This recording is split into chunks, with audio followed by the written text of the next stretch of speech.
Buenos días, yo soy Rocío y esto es Astro Tarot en las nubes.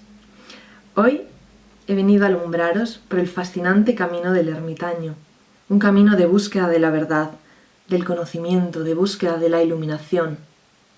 Es un camino que se debe hacer en soledad y en silencio, y comprometidos a despojarnos de toda atadura, de toda posesión, de todo condicionamiento social, de todo nuestro deseo, de toda nuestra pasión, y de todo aquello que ensucie nuestra mente y nos aleje de la claridad. Es por ello que el ermitaño busca el aislamiento, busca la soledad, busca alejarse, porque en el ruido incesante de la muchedumbre y en el constante bombardeo de información y de estímulos es imposible escuchar nuestros propios pensamientos. El ermitaño busca silenciar, busca limpiar la mente, depurar, para que solo quede el pensamiento más puro, y en este pensamiento puro encontramos la verdad. Es depurar para encontrar la claridad, para encontrarnos a nosotros mismos. Acompañadme a conocer este camino de sabiduría, de serenidad, de silencio, de equilibrio.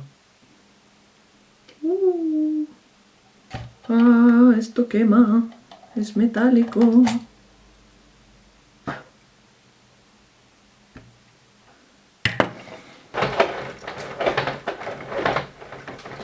¡Tarán! Bueno, la magia de la edición. Si grabo con gafas se refleja demasiado, ¿verdad? Pues sin gafas, qué remedio. En esta pequeña intro he mencionado algunos de los puntos clave del ermitaño, de la carta del ermitaño en tarot. Y es que el ermitaño se le suele relacionar con palabras clave como la soledad, el silencio, el aislamiento, el retraimiento, ¿verdad? El recogimiento para conocerse a uno mismo, con la meditación, con la sabiduría. Pero he mencionado un punto también que para mí es clave en la carta del ermitaño, que es la depuración, la limpieza mental que persigue el ermitaño, ¿no? Precisamente es por esto que el ermitaño se aleja. El ermitaño se aleja de los demás para digamos que acallar. Hay veces que nuestra cabeza va muy rápido y está con un montón de cosas, y cuando nos alejamos un poquito es cuando somos capaces de pensar de una forma más clara, ¿no? Y por eso el ermitaño es una figura como muy austera, tiene como una cosa muy estoica, porque se aleja de sus pasiones, de sus emociones, de sus sentimientos intensos, porque entiende que eso nubla su mente. La mente funciona mejor cuando le quitas todas esas distracciones, ¿verdad? Y aquí entra, como he mencionado, los condicionamientos sociales, las ideas que son de otros. Entonces, por eso el ermitaño busca su propio camino, se aleja de la sociedad. La idea es depurar, la idea es serenarse, para en ese lugar de serenidad, de vacío, poder pensar de una manera más racional. En la carta del ermitaño aparece este personaje subido como a una montaña muy alta. Si nos fijamos, aquí aparecen unas montañas cubiertas de nieve y él está por encima, ¿verdad? La idea aquí es que el factor emocional que te da el estar implicado en el mundo, ¿no? Imaginemos que está mirando una ciudad desde lo alto, ¿verdad? Qué distinto es ver la ciudad desde lo alto, ver todo el panorama en conjunto, a estar viviendo en esa ciudad, a estar en un barrio, en una casa, en una familia, a tener una experiencia subjetiva de la misma, ¿verdad? El ermitaño se aleja para tener no una experiencia subjetiva. Él rechaza eso porque entiende que eso no le permite verlo todo de forma racional, porque la búsqueda de la verdad del ermitaño tiene que ver con verdades universales, absolutas. Entonces, claro, a él le estorba esa subjetividad que te da el estar implicado en las cosas, esa cosa vivencial, ¿no? Intenta evitarla, intenta alejarse, hace un zoom out para desde ahí verlo todo. Desde luego que es una energía mental la del ermitaño. Y en este sentido me gustaría hacer una pequeña comparativa con otra carta que a veces se nos confunde un poco, que es la carta de la sacerdotisa. Y claro, realmente Si nos fijamos en las palabras clave que rodean a las cartas de tarot, normalmente cuando se está aprendiendo tarot, siempre nos fijamos en esto, ¿no? Y cada carta trae pues unos significados, digamos que unas palabras asociadas, y así pues es más fácil entenderlas. Y claro, pueden resultarnos parecidas porque la sacerdotisa también está como asociada al retraimiento, ¿no? Al recogerse en uno mismo y a ignorar el ruido externo. Y en este sentido se parecen, ¿verdad? Porque el ermitaño también va por su cuenta. Y sin embargo, yo creo que la diferencia está sobre todo en que la sacerdotisa va hacia adentro de sí misma, abrazando su subjetividad.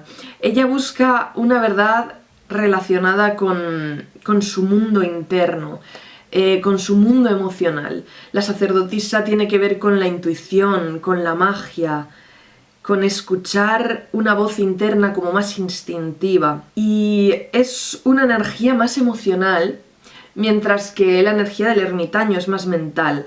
Para mí, la sacerdotisa es más una especie de brujilla y el ermitaño es más como un filósofo griego. De hecho, se puede parecer bastante a la corriente estoica y a Séneca y a todo esto. Con todo aquello de autodominio, de los impulsos, ¿verdad? Y de las pasiones. Y de la austeridad, ¿verdad? Para encontrar precisamente la verdad. De hecho, la sacerdotisa, si nos damos cuenta, tiene un movimiento más hacia abajo, hacia la sombra, hacia lo oscuro, mientras que el ermitaño va hacia arriba, va hacia la iluminación, va hacia la luz.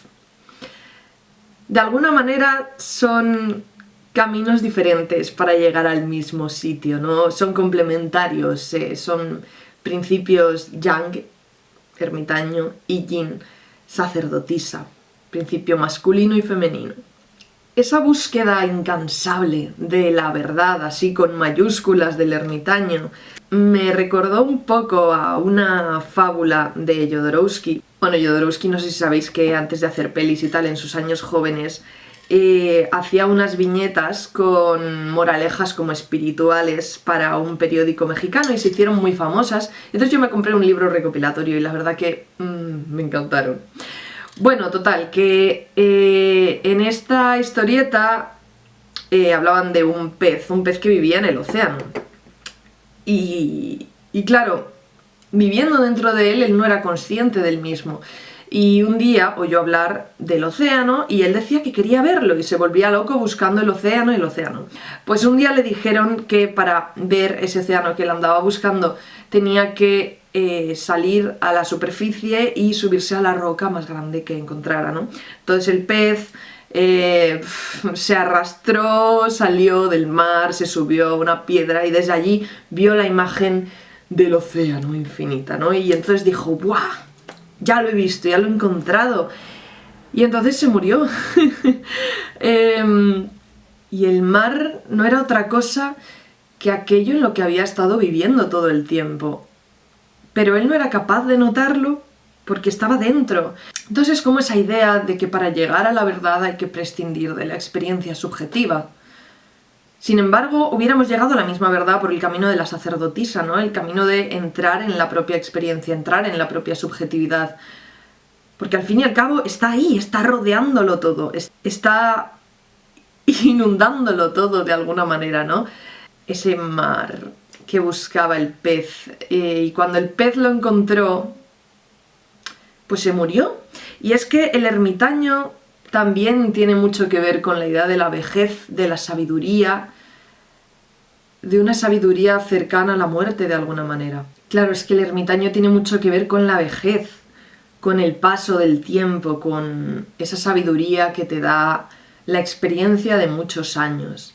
Tiene ahí como una onda muy saturnina, ¿verdad? Muy de experiencia, muy de... Por eso el ermitaño siempre tiene que ser un anciano.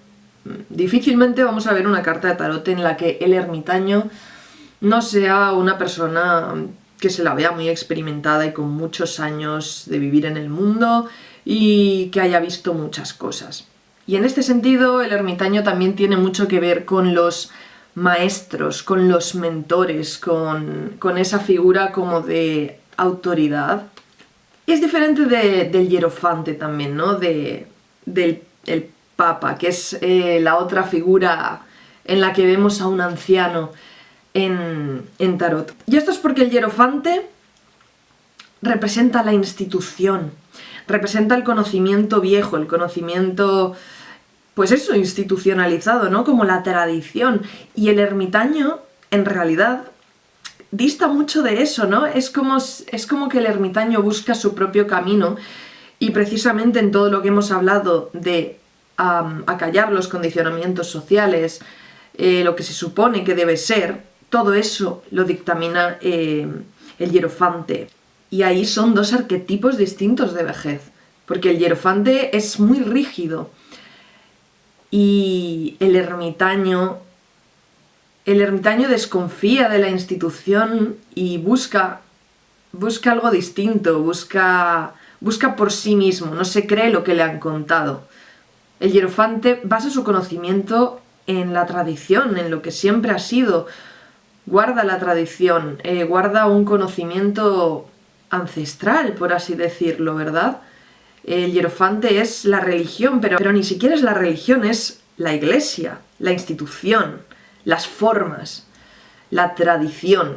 Y el ermitaño busca entender esa religión, si quieres, a su manera. No se cree lo que le dicen y busca su propio camino, su propia vía hacia la verdad, no la que ya está trazada. Y desde ahí pues podrá desmentir lo que le ha dicho o confirmarlo, pero la busca. Un ejemplo de ermitaño en la ficción, por ejemplo, me parece el padre en Captain Fantastic. A ver, este tío es un ermitaño un poquito invertido, ¿no?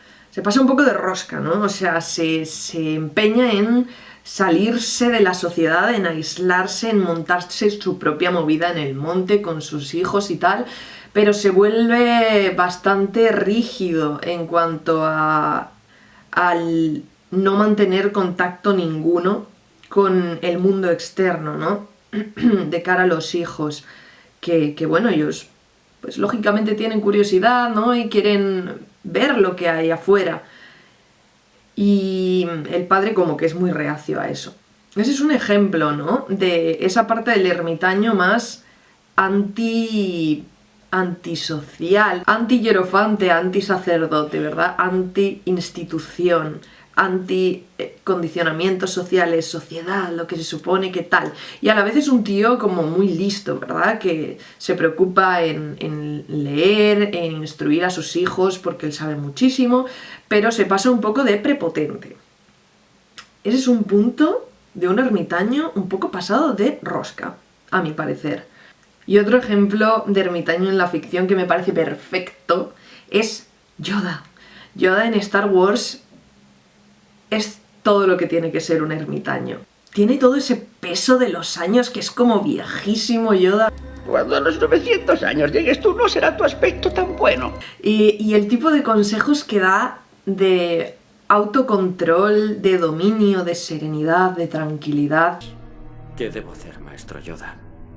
Aprender a liberarte de aquello que precisamente perder temes. De prudencia, de mesura, ¿no? En ese momento en el que Luke se quiere ir a rescatar a sus amigos, ¿no?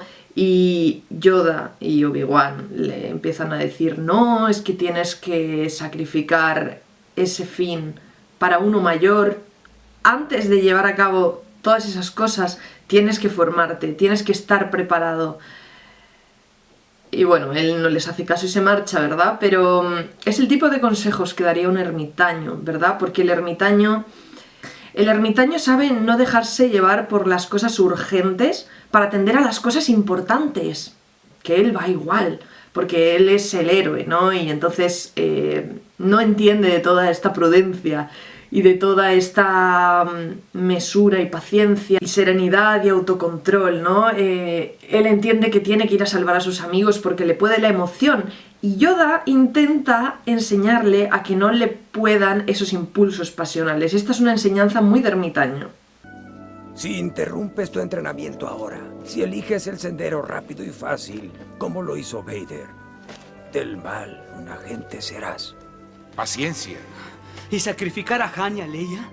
Si honras por lo que pelean, sí. De hecho, viéndome Star Wars el otro día, he caído en que sí, Yoda es un ermitaño de manual, pero es que me parece fascinante cómo la idea de la fuerza es como exactamente lo mismo que la idea de la carta de la fuerza en tarot. Entonces, dejo pendiente hacer un vídeo mucho más al detalle hablando de esto y explicando la carta de la fuerza porque me parece una idea genial. Y bueno, creo que eso era todo lo que tenía yo que decir por hoy acerca del ermitaño. Muchas gracias por ver, os agradecería mucho que os suscribierais, que me dejarais un like, un comentario, cualquier cosa, porque es que no tengo seguidores y necesito seguidores. Y bueno, si quieres una lectura de tarot conmigo, pues siempre te puedes poner en contacto conmigo con toda la información que dejo abajo. Y eso ya está. Un besín.